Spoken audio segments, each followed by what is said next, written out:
ఎంతో దూరంకి వెళ్ళొచ్చి మాకు సాయాన్ని అందించిర్రు. దేవునూరి బాబన్న మీకు థ్యాంక్స్ అన్న. మీకు ఎప్పటికీ రుణపడి ఉంటామన్నా. మాకు ఇప్పుడు పెట్టుబడులకు ఆ మాత్రం అందించిర్రన్న. మీకు ఎప్పటికీ మీ రుణం మర్చిపోలేమన్నా. మేము అందరికీ నమస్తే అన్న. నేను ఒక 2 రోజుల కిందట మక్క పంట కాలిపోయిందని వీడియో చేసిన కదా. ఆ వీడియో దాదాపు 70 లక్షల దాకా పోయింది.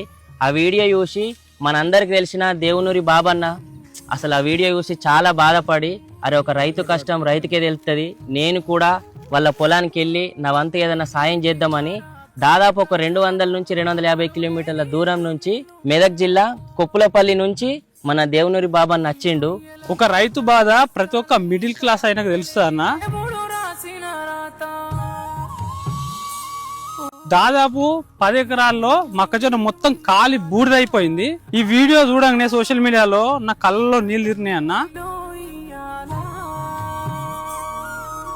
నిజంగా నేను అప్పుడే వెంటనే ఈ నిర్మల్ డిస్టిక్ ఈ పెంబి గ్రామానికి వచ్చిన పంటను చూసిన. మీరు కూడా వీడియోలో చూడొచ్చు, మొత్తం కాలి బూడిదైపోయిందన్న. మనకు చేతికొచ్చిన కొడుకు పోతే ఎంత బాధ ఉంటుందో, అదే చేతికొచ్చిన పంట పోతే కూడా అంతే బాధ ఉంటది.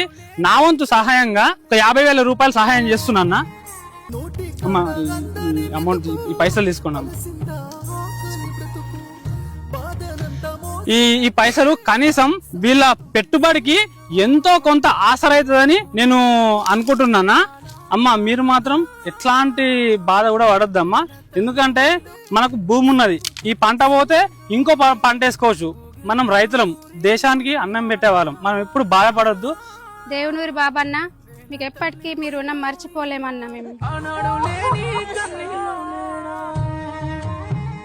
నోటి కాడ అందని మెతుకు అలసిందా ఆకలి బ్రతుకు బాధనంత మోసిన గుండె సాగు